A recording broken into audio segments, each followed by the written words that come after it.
You're listening to the What's Happening podcast with Gary Watts. Good morning, everyone. I'm here with Missie Forbes, the executive director of the 4Cs in Johnson County, right? Yep. So, Missy, what's 4Cs stand for? It stands for Community Coordinated Childcare. Right. And you said childcare. Yeah, wow. so it doesn't mean a whole lot, and it's kind of confusing. So in 1972, a group of people in Johnson County came together to address the lack of quality, affordable childcare in Johnson County. And since then, we've been trying to figure that out. The needle has moved pretty slowly. But I think the conversation is ripe to talk about childcare and lack of childcare, lack of affordable childcare, and things like that. As you know, we kind of discussed briefly, there are people in your immediate circle that are, struggle to find childcare. So you add other barriers like transportation, affordability, things like that. It becomes increasingly harder to find childcare. So that's one of the parts of the job that I do as far as advocacy goes. Who started it in 72? There were just a group of people in Iowa City. The League of Women Voters was involved, and I believe the United Way. Their 4Cs in the 70s was a national movement.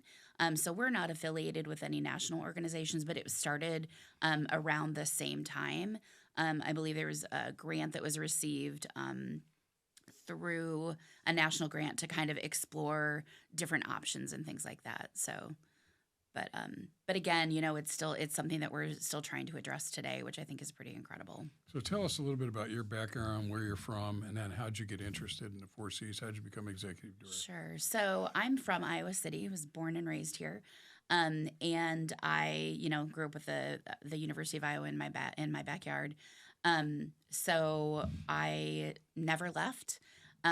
But, having the university in your backyard doesn't mean you're going to go there immediately. So back and forth in and out of school and stuff like that. I got married, and it was really important for me to stay home with my kids. So I stayed home primarily when my children were little. And then I kind of had started full-time work as I got older and just wanted to do more for my community and kind of really feel like I was making an impact here. And so I went back to school in my 40s to finish my history degree and didn't really think that being 40 plus years old, having a bachelor's in history was going to get me far. So I got a certificate in fundraising and philanthropy, and that led me on to a career in fundraising and development, and then ultimately to my job at 4Cs. And you have children? Mm-hmm. I have 3 kids. So you've dealt with childcare, right? Daycare. I stayed home, so I didn't have, there wasn't a big scramble to, find childcare when I was pregnant and things like that.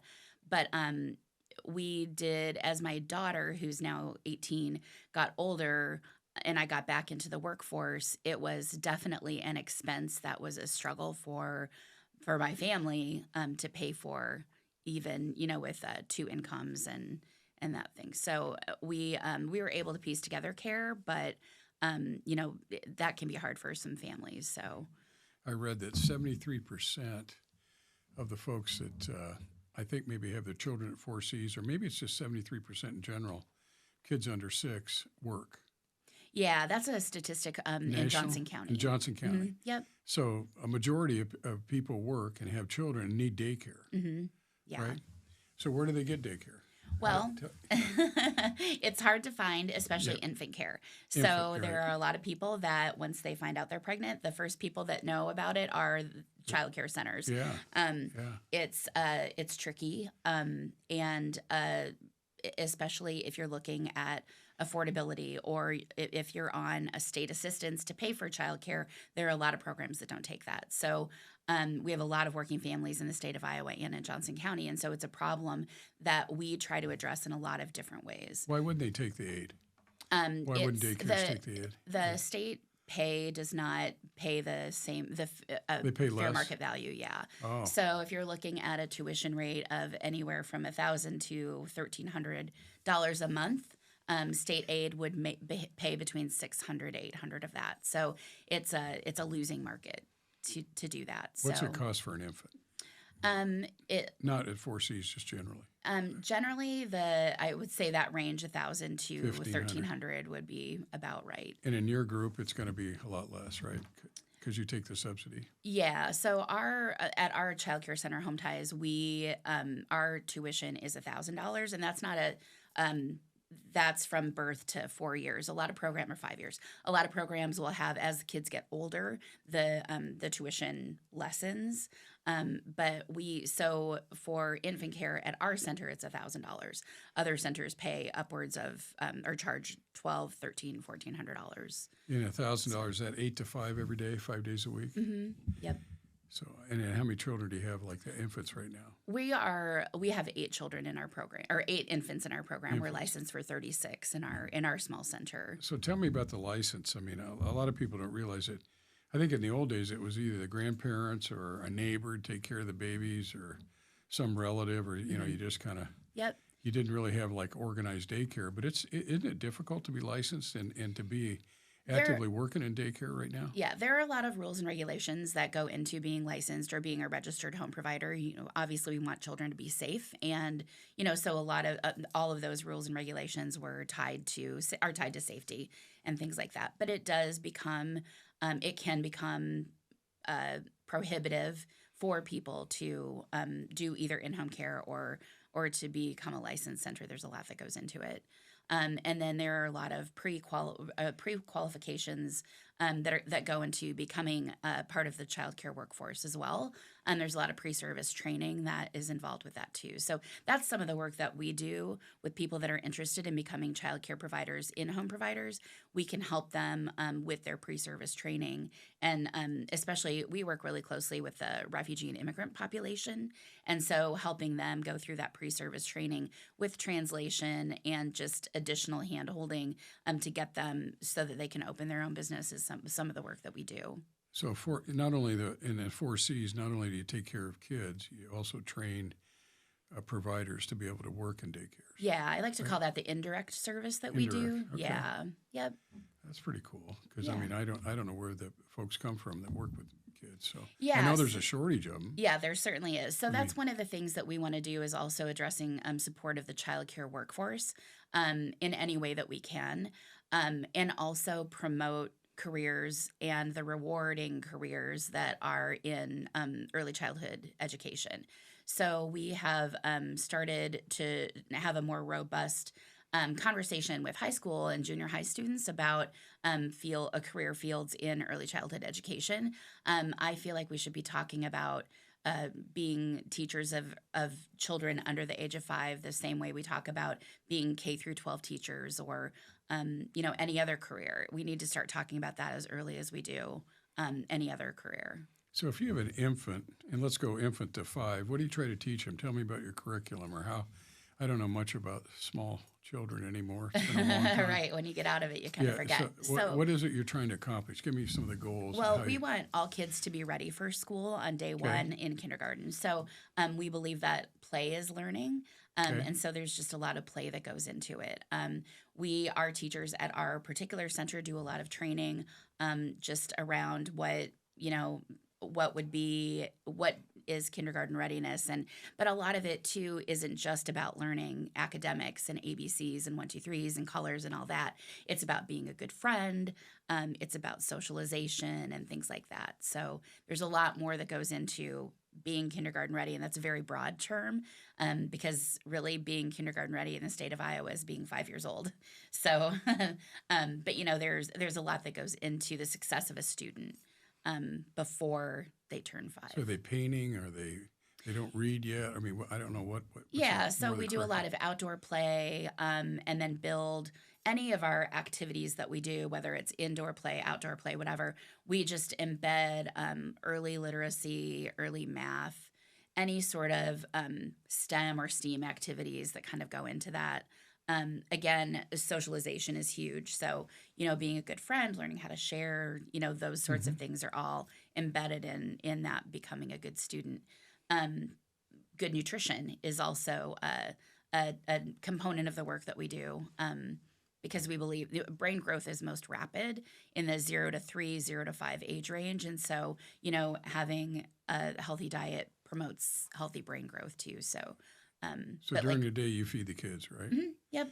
Yeah. And then can adults come and be fed too? Not at our program. Not at yours. Yeah. Okay. So you feed the kids, and so nutrition's really important, right? Yeah. Do you also have a service where if you're in a crisis as a family, you can drop the kids off and take care of them? So we How have does that work? a crisis childcare is a program that we have that's funded by Johnson County, and that is for any parent that or any family that needs immediate childcare, if for a variety of different reasons. One of the easiest things to describe is if there's a single parent that needs emergency surgery and they've got children that need to be cared for, Right. and they are not going to be able to have somebody get to take care of the kids for a couple of days. Right. We've got immediate care for that, should that be an issue. So we work with registered in-home providers and licensed centers to take care of situations like that. Is that all night too? Yep. So it's a 24/7 program.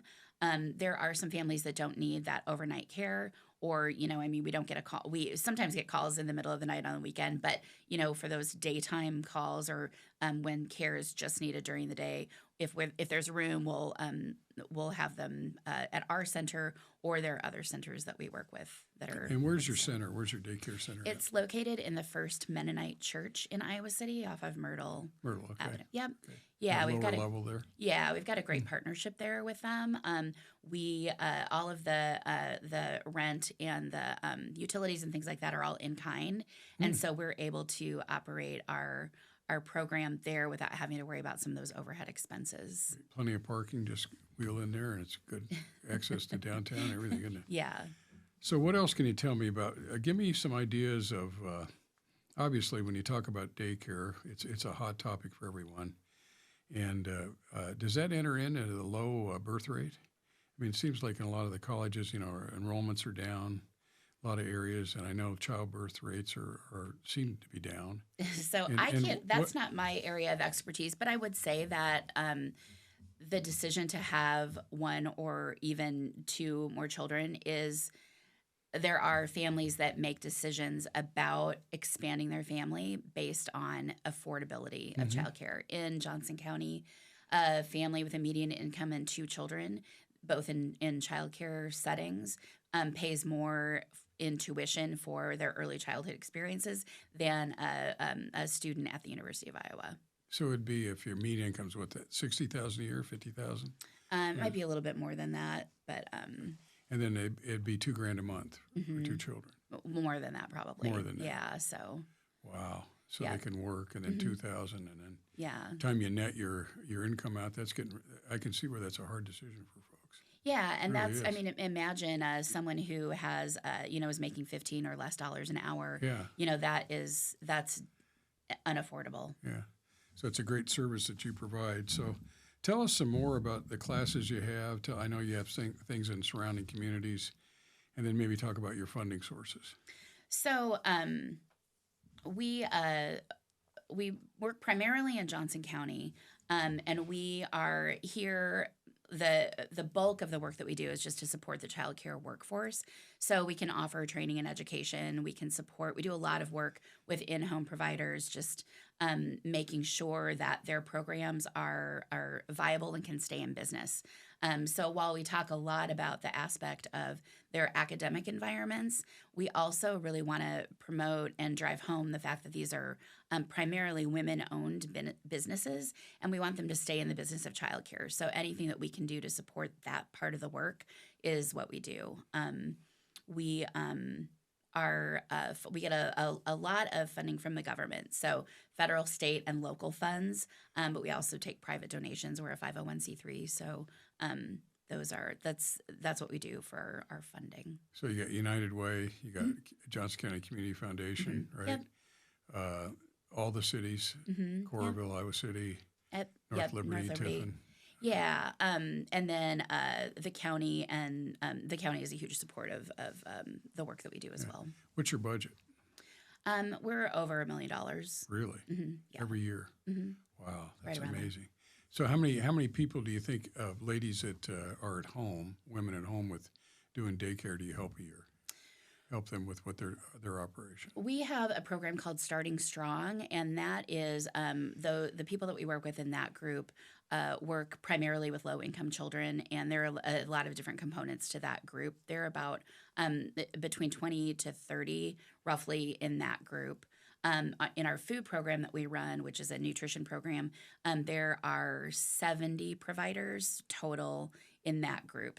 There's a little bit of overlap in that, but and then the families that we care for at Home Ties kind of have a revolving door over there with that program. So we're licensed for 36, but there are some families that transition out of that program pretty regularly. And so we care for 90 children on average in a year. So, we are impacting directly about 150 people in any given to 200 people any given year. But the children that we're impacting and touching with the work that we do for the childcare workforce is exponentially larger than that. Tell us about your staff. How many people work at? So I have a small admin team of 6 people. So we've got 2.5 people that are working with the childcare workforce directly in our education and training and things like that. We've got a couple of people working in the food program, again, that nutritional component. And then I've got a staff of between 20 and 30 full and part-time people at our childcare center. Wow, that's a pretty big staff. That's quite a budget. I wouldn't imagine it'd be that much. So.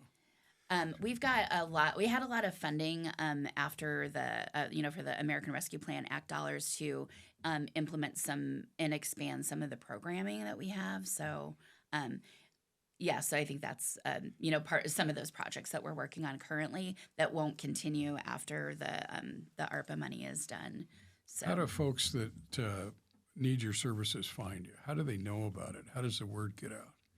So in the refugee and immigrant population, we found that word of mouth is really how we engage with other individuals that are interested in becoming childcare providers.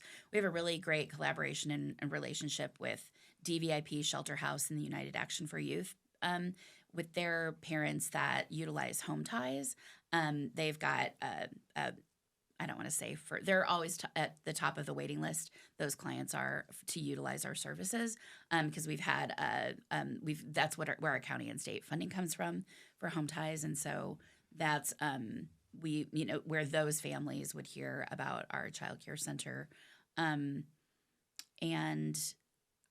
again, we've been around for over 50 years. So there are people that know about us and have used us when we were a referral service, which we don't do that anymore. But so there are people that know about us that have known about us for years, and there are other people that we're just now trying to, really engage with a broader audience. But that's part of the advocacy work that I do, and that's of so much importance to me because childcare is the foundation upon which all other industry relies. Mm-hmm. And so, engaging all different audiences is sort of the work that drives my work. Right. So it's really interesting. I just never thought of it that way. And then the referral, do you need to grow? I mean, do you need a larger facility? Do you need, can you double your size? It's just, there's such a need for daycare. For everybody. I'm just wondering how you look at that. Home Ties is landlocked where we are. We can't grow any bigger. We're in the confines of the church. We are looking at expanding our childcare services, definitely, because we know there's a need, and we know the program that we offer is an amazing program, and replicating that is something that we talk about a lot. Is it something, if you were a young lady and you were looking to start a business, is it something to look into childcare, daycare, or however you look at that? I would definitely encourage that, especially if you want to look at it from a business point of view. It's a great way to start your own business. We have a really good collaboration with Child Care Resource and Referral so that we can really help support individuals who are interested in becoming child care providers. And that's really what we would love to see. I think the elevation of the workforce is really important too. Child care workers in centers are the second lowest paid profession in the state. So we've got to change that, and we're doing some great work in Johnson County around that. But we need to do a better job as a whole so that if the work is attractive and someone wants to do it, that they're able to make a living wage doing that. What is the pay scale? It is $12 to $13, $14 an hour. There are some programs that a couple of years ago weren't paying the Johnson County minimum wage, which was $11.56. So we're trying to do better about that. But the problem is it's hard enough when childcare is so expensive. If a center wants to increase their pay, passing that savings onto, or that the expense onto parents, it just isn't going to work. People are going to take their kids elsewhere or just leave the workforce. So it's like if you think about like Target or Walmart can pay their employees $15 or more an hour, they can pass that cost onto the consumers as a part of the things that they're buying, and a child care center just can't do that. So a couple of years ago, the Child Care Solutions Coalition, which I'm a part of, came together. We wanted to address just some of the concerns and the needs and what we were seeing that were barriers to work and child care and things like that. And the county and the city came together and pooled some of their American Rescue Plan Act dollars to roll out a wage enhancement program.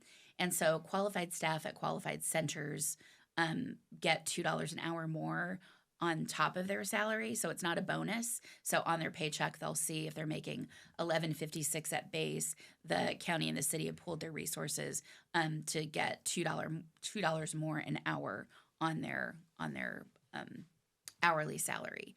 So that's a program that we currently have funding for the next 3 years. So the other part of that work is asking the business community to also pool their resources in the form of pledges over the course of a few more years to keep that program going until we can so that we can sustain the wage enhancement program, but also collect data and be able to find a different way to fund early childhood teachers and programs so that people that work in that field can make a living wage and so that parents can afford it. So we've got a lot of work to do, but I think the wage enhancement program in Johnson County is a really good example of how we can start supporting that workforce. So of the $1,000 a month, how much is wages? How much do you figure in overhead for wages? I would say in my program specifically, that is the most expensive thing is payroll. 90%, 80%? I'd say between 70 and 80%. Really? That's how much you have. So if you, it's just, and then what type of, do you need a degree to be a child care worker, or anybody can do it?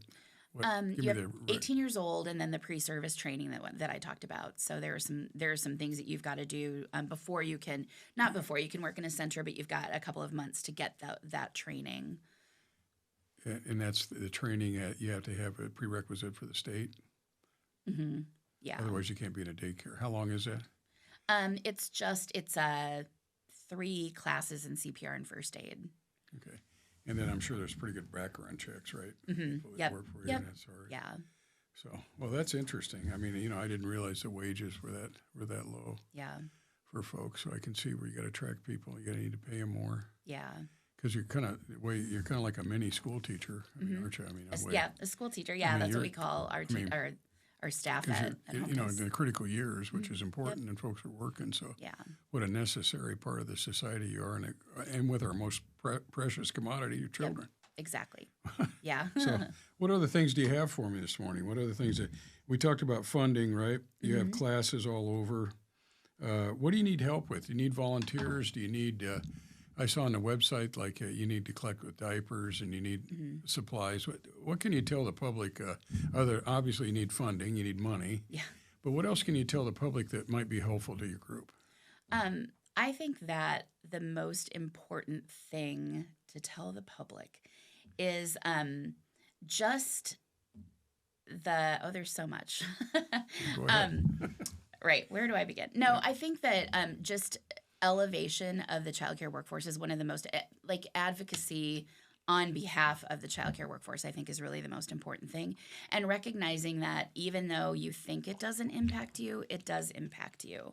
One of my colleagues talked about how her father lives in Western Iowa. And, he was a grandparent, didn't think childcare affected him at all. He was on the city council, and they were trying to entice a business to develop there. And the business pulled out because there was not enough childcare. Mm.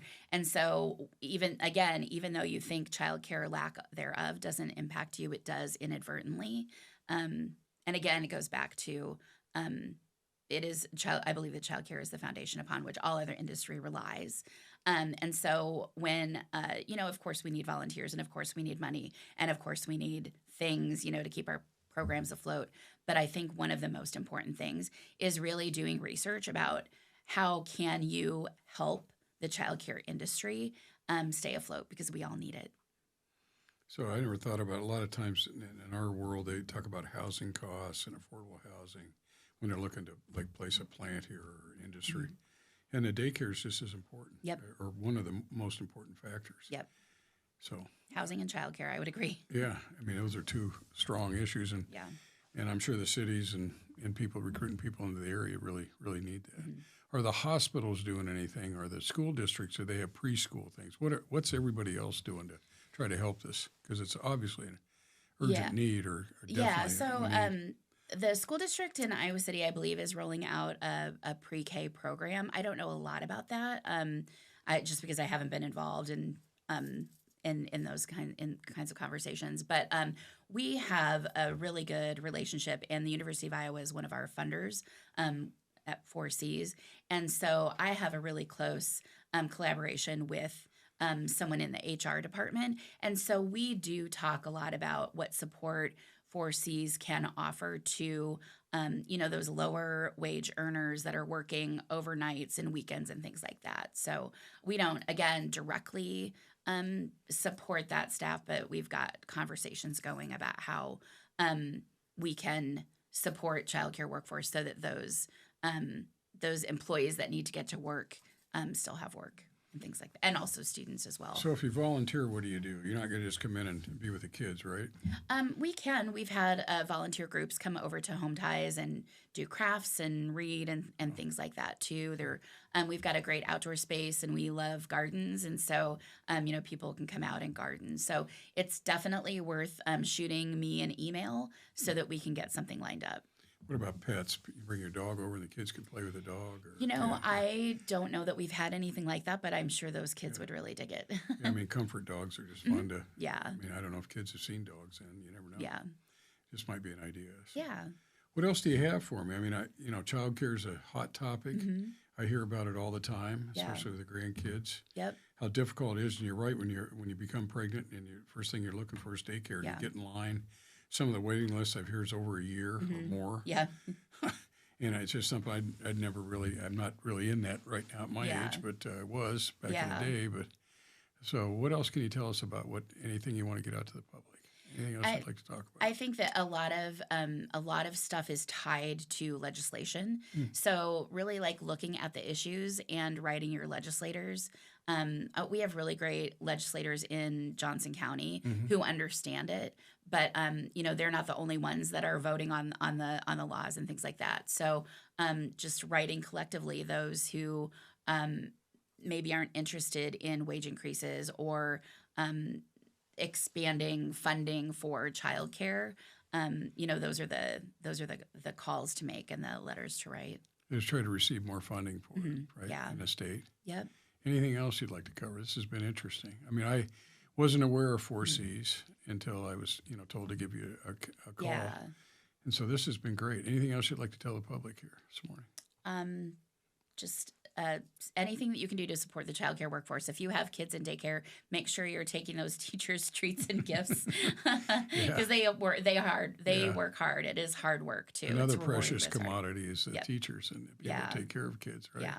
So, and do you have an annual fundraiser at all? Do you have like a golf tournament? Everybody has a golf tournament. Is there anything you guys do specific to 4Cs to raise money? We haven't really hit on that yet. I have a great board of directors that is very gung ho, and we had Clinking for a Cause event last August at Urban Acres Real Estate, actually, and that was really fun. And it was really just more about an awareness kind of campaign. We are anticipating doing something similar to that in August of 2024 that may look a little bit different and may be more of a fundraiser than it was. So stay tuned. Good. Well, Missie, this has been wonderful. I'm glad you could come in and share some thoughts. And for everybody that's listening to us today, get out there and support your daycares. Try to help, maybe volunteer. Yeah. And then talk about wages with your legislators. And we need the help. And like you said, it helps the whole community. That's the start. The basic start is children. And it's just a great thing that we have a need for. So get out and support it. Missie, thank you so much for coming in. Thanks for having me. It's great. Thank you.